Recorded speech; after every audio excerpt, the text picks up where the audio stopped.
বড় আপুর বিয়ে খেতে যাচ্ছি আজকে। এই বিয়ে নিয়ে যে কত রকমের প্ল্যান ছিল, ফাইনালি আজকে সব কমপ্লিট হলো আলহামদুলিল্লাহ। এইদিকে আমরা বরযাত্রী নাকি কোনে পক্ষ সেইটাই তো বুঝতেছি না। যাই হোক, বিয়ে খেতে যাব আজকে আপুদের বাড়িতে। সুন্দর করে রেডি হয়ে নিছি। এই সুন্দর শাড়িটা আজকে পরছি। এই জামদানি শাড়িটা আমার শাশুড়ি আম্মু আমাকে গিফট করছিল ঈদে, তবে ঈদে এটা পরা হয়নি, আজকে ফাইনালি পরলাম। আমরা দুজনেই রেডি। দুপুরের আগে আমরা সবাই মিলে রওনা দিয়ে দিয়েছি দুইটা গাড়ি নিয়ে নাটোর থেকে। আজকে যাব বাগমারাতে। তোমাদের ভাইয়া তো আজকে আমাকে খুব সুন্দর কমপ্লিমেন্ট দিছে। আমাকে নাকি আজকে বউ বউ লাগছে দেখতে, কারণ আমি মেরুন রঙের শাড়ি পরছি, সাথে ম্যাচিং ম্যাচিং চুড়িও পরছি অনেকগুলা। আর ইদানিং না আমার নেলস পরতে খুব ভালো লাগে। যাই হোক, বিসমিল্লাহ বলে রওনা দিয়ে দিলাম। আর এইখান থেকে বাগমারা পৌঁছাতে আমাদের সময় লাগবে 1.5 ঘন্টার মতো। আমার নিজের গ্রামের বাড়িও কিন্তু এখানে। আমি স্মৃতি আপু আমরা দুজনেই বাগমারার মেয়ে। যাই হোক, এখানে এসে আমরা বরের গাড়ির সাথে অ্যাড হয়ে গেলাম। মানে আমরা সবাই হচ্ছে বরযাত্রী। মানে কি একটা অবস্থা, আমরা যে কোনে পক্ষ নাকি বরযাত্রী সেটা নিয়ে কনফিউজ। মাঝ রাস্তায় আমরা ওয়েট করতেছি বাকি বরযাত্রীরা আসলে একসাথে রওনা দিব এখান থেকে। আমি তো নিজেও আজকে খুবই এক্সাইটেড, কারণ ফাইনালি আজকে আপু ভাইয়ার বিয়ের প্রোগ্রাম। বাকি বরযাত্রীর বাস চলে আসছে আর আমরা সবাই মিলে এখান থেকে বের হয়ে পড়লাম। হাতে স্মোক নিয়ে বরযাত্রী এন্ট্রি নিচ্ছে।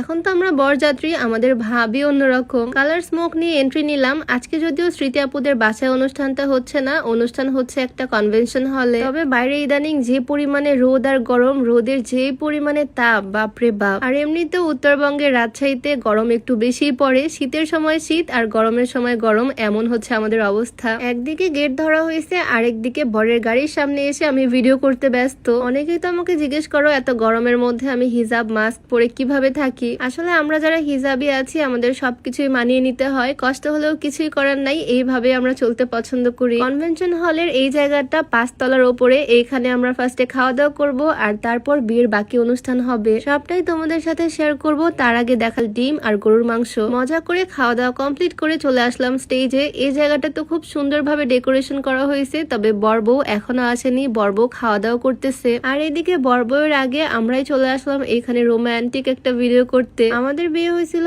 একদম সিম্পল ভাবে, কোন রকম অনুষ্ঠান হয়নি, তাই এগুলো আমরা পাইনি। ভাবছিলাম পরে আমাদের বিয়ের অনুষ্ঠান করা হবে, তবে এখন এত ব্যস্ততার মাঝে এগুলো আর মন চায় না। তবে এখানে একটু সুযোগ পেয়ে নতুন বর বউয়ের মতো ভাব নিচ্ছি আর কি। তবে আমি তো লজ্জাতেই শেষ, এমন একটা অবস্থা। যাই হোক, ফাইনালি রিয়েল বর বউ চলে আসলো। তাদেরকে তো আজকে খুবই সুন্দর লাগছে মাশাআল্লাহ। বিয়ের দিনের এই মোমেন্টটা আসলে অনেক বেশি স্পেশাল। তাদের স্পেশাল দিনে সবাই তাদের জন্য দোয়া করে দিও। যাই হোক, দেন ফাইনালি আমরা সবাই মিলে চলে আসলাম স্টেজে। আর এইখানে আয়নায় মুখ দেখা হলো। আর তারপর সবাই মিলে তাদের জন্য দোয়া করলাম, তাদের ম্যারিড লাইফ যাতে অনেক হ্যাপিলি কাটে, এটাই দোয়া থাকবে। তোমরা অবশ্যই আমাদের এই সুইট কাপলটার জন্য দোয়া করো। বিয়ে তো ফাইনালি আজকে হয়ে গেল। আগামীকাল বরের বাড়িতে বউ ভাত। রিসেপশনের ভিডিও তোমরা নেক্সটে দেখতে পাবা। আজ এ পর্যন্তই। সবার সাথে দেখা হবে নেক্সট ভিডিওতে। সবাইকে আল্লাহ হাফেজ, আসসালামু আলাইকুম।